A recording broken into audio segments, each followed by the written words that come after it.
Hello friends, welcome back to my channel. आज मैं आपके लिए इस ड्रामा के नेक्स्ट एपिसोड की एक्सप्लेनेशन लेकर आई हूँ। इसके पिछले दोनों एपिसोड्स के लिंक मैंने कमेंट बॉक्स में पिन कर दिए हैं, आप वहाँ जाकर उन्हें देख सकते हैं। तो चलिए अब कहानी की शुरुआत करते हैं। कहानी में आगे हम देखते हैं कि जब चांगयांग अचानक से अंदर आता है तो नारी हड़बड़ाते हुए लड़खड़ा जाती है और सीधा जाकर उससे चिपक जाती है। वो उससे दूर होते हुए पूछती है कि तुम यहाँ क्या कर रहे हो। चांगयांग उसे क्लास से रिलेटेड फॉर्म देने आया होता है। उधर सामने सुंजी और स्योमी पैनकेक बना रही होती हैं। सामने खाना देखकर चांगयांग के पेट से भी आवाज आने लगती है। ये देखकर नारी उसे भी अपने साथ खाने के लिए बैठा देती है। नारी हाथ में रखे फॉर्म को देख रही होती है। स्योमी कहती है कि अगर तुम्हारा मन स्टूडेंट काउंसिल ज्वाइन करने का है तो ज्वाइन कर लो। नारी कहती है कि वो तो यूना के कहने पर मैं बस इस बारे में सोच रही थी, मैं यूना की तरह इंटेलिजेंट नहीं हूँ। तभी चांगयांग कहता है कि तुम ये कर सकती हो, मुझे लगता है कि तुम इन सब में काफी अच्छी हो, ये तुम्हें सूट करता है। अपनी तारीफ सुनकर नारी खुश हो जाती है। नेक्स्ट डे नारी प्रमोशन क्लब में जाती है। वहाँ जाने पर उसे पता चलता है कि सियंग ने भी वो क्लब ज्वाइन किया होता है। सियंग कहता है कि क्या तुम मेरा पीछा कर रही हो। नारी कहती है कि तुम इतने हैंडसम भी नहीं हो। दोनों बहस करना शुरू कर देते हैं।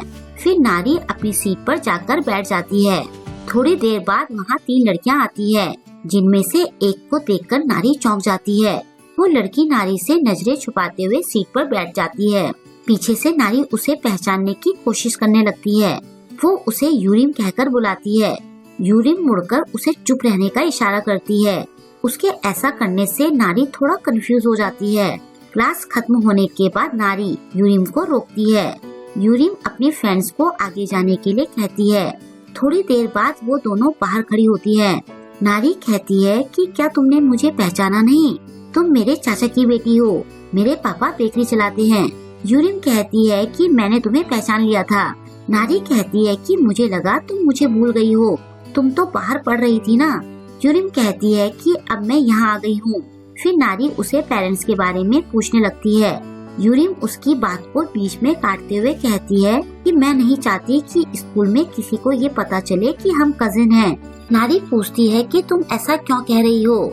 यूरिम कहती है कि ये मेरे सोशल स्टेटस के लिए अच्छा नहीं है। नारी हंसते हुए ओके बोल देती है। इसके बाद शाम को नारी अपनी बेकरी में पहुँचती है, जहाँ सुंजी और स्योमी पहले से आई होती है और वो नारी के पेरेंट्स की हेल्प कर रही होती है। नारी अपने डैड से पूछती है कि हम इतनी सारी कैंडी क्यों बना रहे हैं, अगर ये नहीं बिकी तो क्या होगा। नारी की मॉम कहती है कि ये चॉकलेट कैंडी बहुत बिक रही है, एक लड़का तो 4 घंटे का सफर करके इन्हें लेने आया था। नारी उनकी बात का यकीन नहीं मानती, लेकिन उसके पापा बहुत खुश होते हैं। नारी की मॉम सुंजी को पार्ट टाइम जॉब ऑफर करती है, जिसे सुंजी खुशी खुशी एक्सेप्ट कर लेती है। इसके बाद तीनों गर्ल्स नारी के कमरे में चली जाती है। वहाँ वो तीनों मजे से चिकन खाती है। स्योमी पूछती है कि स्टूडेंट काउंसिल ज्वाइन करने की क्लास कैसे रही। नारी कहती है कि मुझे वहाँ सियंग और यूजंग मिले। वो उन्हें यूरिम के बारे में बताने वाली होती है, लेकिन कुछ सोचकर वो उन्हें नहीं बताती। नेक्स्ट डे से सुंजी नारी की शॉप में पार्ट टाइम जॉब शुरू कर देती है।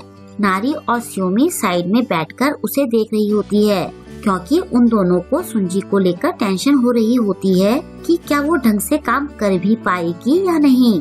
तभी एक लड़का ब्रेड लेकर बड़बड़ाते हुए आता है कि ये इतनी महंगी क्यों है। सुंजी सिर झुकाकर उसे सॉरी कहती है, लेकिन सीधी होने पर जैसे ही वो लड़का सुंजी का ब्यूटीफुल फेस देखता है तो उस लड़के की आंखों में एक चमक सी आ जाती है।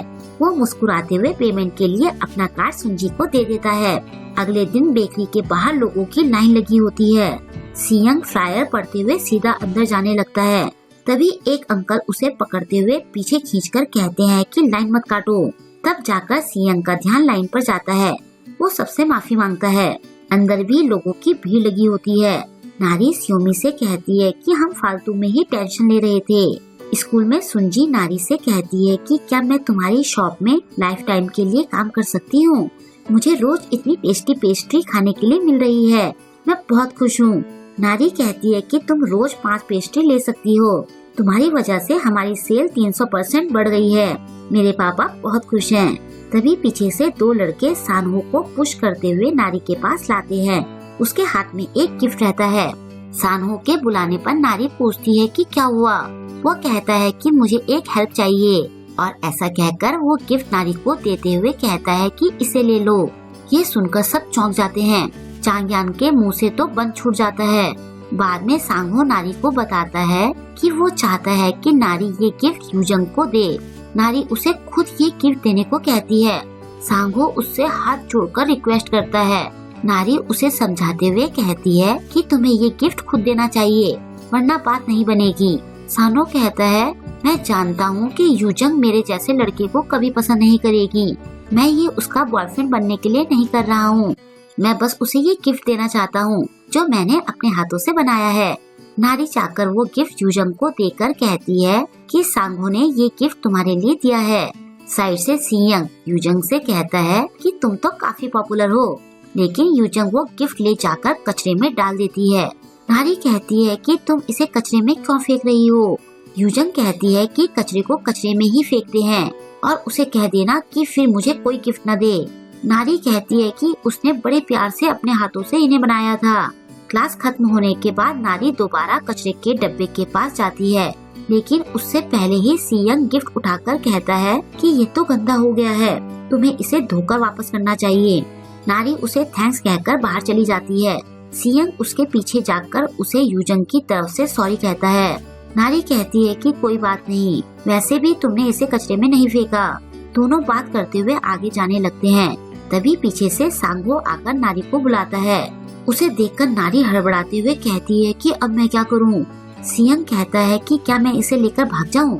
पीछे से सांगो पूछता है कि यूजंग ने क्या कहा। तभी नारी अपने हुड से गिफ्ट को साफ कर देती है। सांगो के पास आने पर नारी मुड़कर उसे हाय कहती है। उसके हाथ में गिफ्ट देखकर सांगो निराश होकर कहता है तो उसने गिफ्ट नहीं लिया। नारी उसे सॉरी कहती है। सांगो उसे सॉरी कहते हुए बोलता है कि मुझे तुम्हें गिफ्ट देकर नहीं भेजना चाहिए था। नारी कहती है कि क्या तुम ठीक हो? सांगो कहता है कि कम से कम तुम्हारी हेल्प से मैं उसे कन्फेस तो कर पाया, मेरे लिए इतना ही काफी है। फिर वो नारी को थैंक्स कहकर चला जाता है। नारी देखती है कि उसकी स्लीव्स गंदी हो गई थी।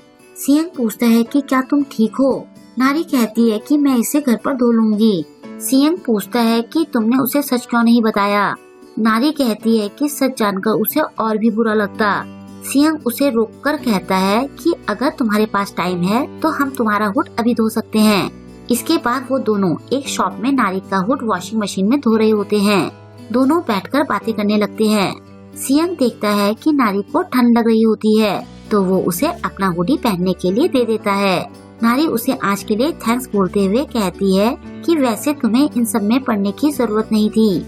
सियंग कहता है कि तुम ही वहाँ अजीब सी सिचुएशन में फंसी हुई थी, तुम काफी दुखी लग रही थी। नारी कहती है कि पहले मैं दुखी थी पर अब ठीक हूँ। ये मेरी ही गलती थी कि मैंने सांहो की रिक्वेस्ट को मना नहीं किया, मुझे इसकी आदत है। सियंग कहता है कि अगर किसी ने मेरे लिए इतना कुछ किया होता तो मैं जिंदगी भर उसका एहसानमंद रहता। ये सुनकर नारी खुश हो जाती है और यहीं पर आज के वीडियो की एंडिंग हो जाती है। देखने से तो लग रहा है कि अब इन दोनों के बीच में आगे कुछ तो गुल खिलेगा, लेकिन पहले चांगयान के रिएक्शन से भी लगा था कि वो नारी को पसंद करता है। लेकिन अब आगे क्या होगा? क्या नारी इन दोनों में से किसी को चुनेगी या फिर ये बस इन दोनों का भ्रम निकलेगा? इन सारे सवालों के जवाब हमें आने वाले एपिसोड में मिलेंगे, तो वेट कीजिए इसके नेक्स्ट एपिसोड का। आई होप कि आपको आज का एपिसोड पसंद आया होगा। आपको आज का वीडियो कैसा लगा मुझे कमेंट करके जरूर बताएं और वीडियो को लाइक और शेयर करना ना भूलें। अगर अभी तक आपने मेरे चैनल को सब्सक्राइब नहीं किया है तो प्लीज मेरे चैनल को सब्सक्राइब कर लें और लेटेस्ट वीडियोस की नोटिफिकेशन पाने के लिए बेल आइकन को प्रेस करना ना भूलें। मिलते हैं जल्द ही इसके नेक्स्ट वीडियो के साथ। Thank you.